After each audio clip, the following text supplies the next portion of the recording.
Good afternoon, and thank you so much for joining us. I'm Mas Tedessa. Topping our news this weekend, an Ethiopian rally and candlelight vigil were held in Washington, D.C., demanding freedom for jailed opposition leaders. It started on last February 11th with a candlelight vigil in front of the White House. Then, on February 15th, hundreds of Ethiopians braved severe cold weather to attend a rally in front of the U.S. Capitol building. The goal of the rally, organized by Kinijit D.C. chapter, was to take a stand on the worsening human rights abuse in Ethiopia. Speakers indicated the international community, particularly the U.S. government, which gives hundreds of millions of dollars in assistance to the EPRDF dictatorship, continues to turn its back on democracy and human rights in Ethiopia. Kinijit leaders are redirecting their focus on peaceful popular uprisings back in Ethiopia. Kinijit leaders are calling for boycotts of schools, EPRDF-controlled businesses, work slowdowns, and other peaceful means of protest. The EPRDF court will hand down verdicts against Kinijit leaders next Monday, February 19th.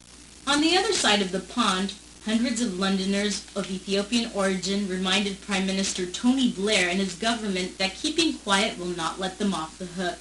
They also held a candlelight vigil organized by the Kinijit Support Organization.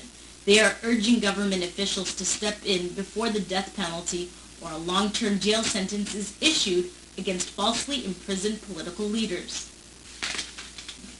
New information is being made available about the death of the most prominent Eritrean journalist who died nearly 1 month ago.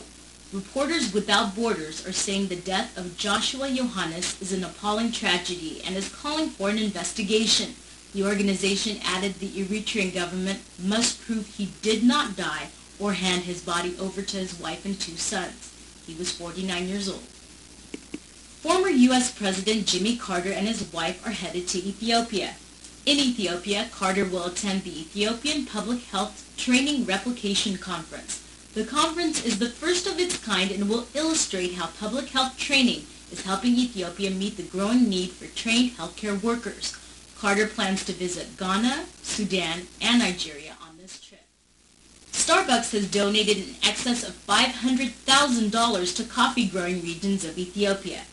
CARE, the International Humanitarian and Development Organization, says with the monies they plan to help fund a 3-year program that will improve economic and educational prospects for more than 6,000 people in rural Ethiopia.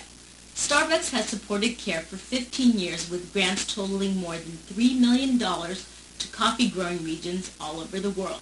And finally, the Ethiopian Millennium Celebration Commission announced an agreement has been reached with the Ethiopian Telecommunications Corporation. They will now print the pictures of the major tourism attractions of the country on prepaid mobile phone cards.